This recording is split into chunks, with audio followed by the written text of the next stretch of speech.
All right, hey everybody, I'm Arash Amini. Amini Corp is my site, and we're coming through DIYaquaponicdesign.com. It's a free website I put together with all my aquaponic learnings. You can grab my free book there too.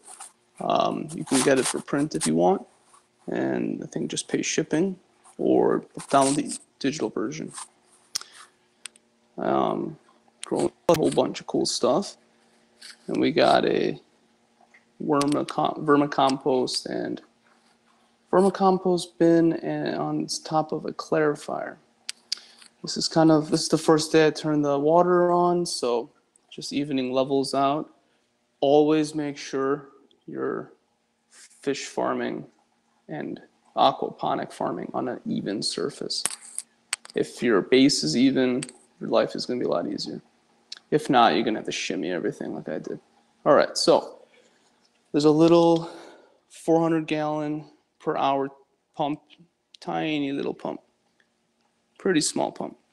But even that is dialed way down for this system. My calculation is, you want to move your fish volume once an hour. That'll set the standard, so 50 gallons per hour. This pump, I don't know what I was thinking. I should have gotten a 150 gallon per hour pump. Alas, here we are. So that pump will probably burn out at how low I've turned the dials down. So it comes in from the bottom, right on the side here. It's actually the way I like to, the way I like to place my pumps is upside down. Not quite upside down, but sideways, you might be able to say. And just ruin everything. So when you take it out, you do give up some things, like if water gets stuck in there. They're meant to run horizontally, so you can't take them out while they're running like I did, and then put them back in and not expect troubles, because the air bubbles in there, I guess, and the impeller. But that way it sucks from the bottom, pushes out, comes in through that top right there, and then it goes to the plant trays and the biofilter in a continuous loop. Underneath, let's see if you can see, it's just falling down again. You can see it all the way down there. All right, well, I'm gonna get a swirl going in the tank, but for now, let's just drop it straight down. No fish yet. On my plant tray, just coming down the center, and I might put another T-valve to push it to the left and right, but regardless, for now it's perfect. And I got 4 trays, a room for 4 trays. Here are my major plants, my herbs that are growing, germinating. And then I got 6 squares, sheets of paper towel. This is just like straight up grocery store paper towel. I showed you guys how to germinate, but you just spray it, the paper towel, lay the paper towel down, spray it, sprinkle your seeds, spray it again. And then if it's big seed, you put another paper towel. If it's small seed, that's it. And if it's big seed, you spray the next paper towel, and then you stack them and you let them germinate. Simple. Yeah, so underneath it, it's under 2 lights right now. I'll be getting, these are just T8 fixtures in a 4 bulb, 4 foot standard shop light fixture with 32 watt, I think cool white. I like the blue.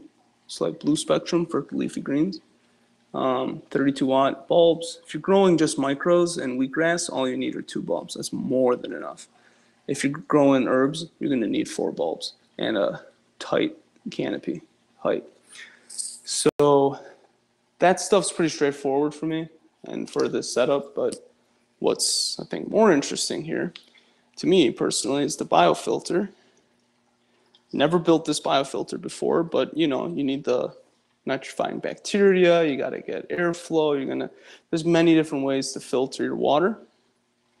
Multi-stage filtration is almost, very common. It's the only way you're going to get the higher fish stocking densities. So I'll be growing 50 pounds of tilapia in here, going for 50 pounds of tilapia a year, and 25 pounds in a 50-gallon water. So that's pushing it. So I need really good filtration.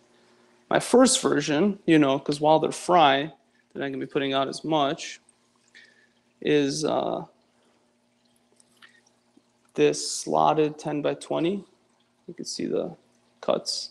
This is a 10-20 flat with holes, and it's supposed to dissipate the water evenly across my worms. It's not.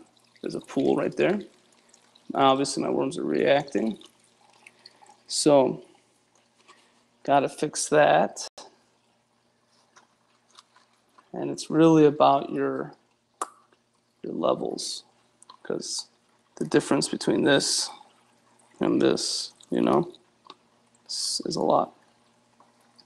And then there's gravel, fine gravel underneath them, and this sponge material to keep it all in. The water pours into the main tank of the biofilter, and this is supposed to act as a clarifier so that filtered water passes through, and then any fine sediments are left to settle in this basin before the water column rises up enough to go over the outlet, which is right there. Can we see it? No, not quite. There. And you can see the sedimentation of the clarifier is working great. It's the vermicompost that's not perfect. And I think I'm going to add gravel into this just to add, or some biomaterial to add more filtration, or more biofiltration, more place for bacteria.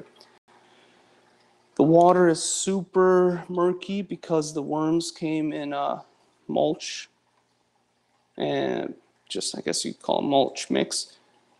250 red wigglers. That's a quarter pound. And that was filled with vermicompost.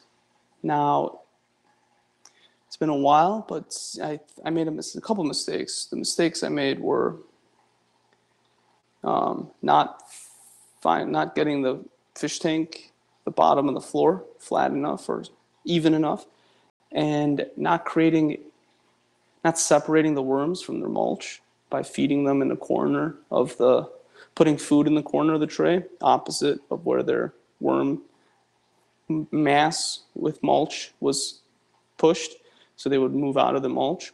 And then what I should have done was take that mulch and put it in a tea bag and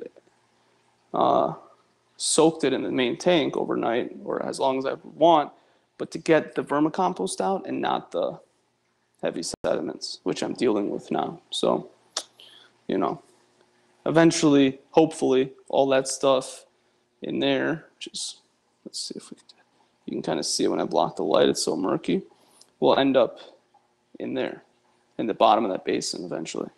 But I'll be cycling with Dr. Tim's. Looking forward to that. Gonna wait a little bit, and my plants will be growing. They're good. The water level's good. Their roots are doing really good. These plants are really happy. Let's check this out. So first off, look at that. Oh.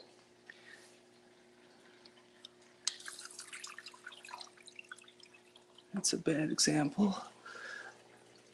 There we go. Oh, yeah, look at that. That's going to be some good wheatgrass.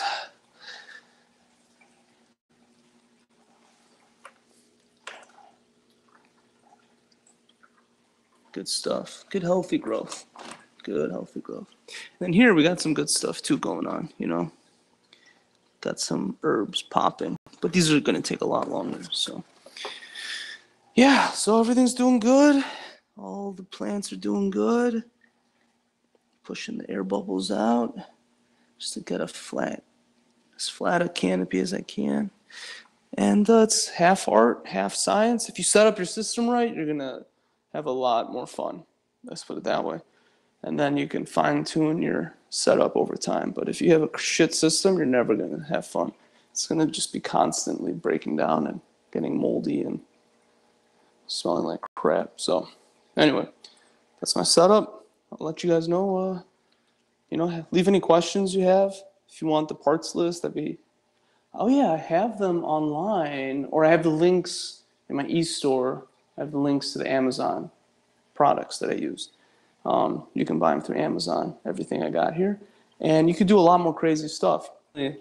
Theoretically, if you max this out, 300-gallon fish tank, and five of those trays, 2x4s, would theoretically provide at maximum clip, would provide the minimum dietary requirements for veggies and protein all year, every day for a family of 4.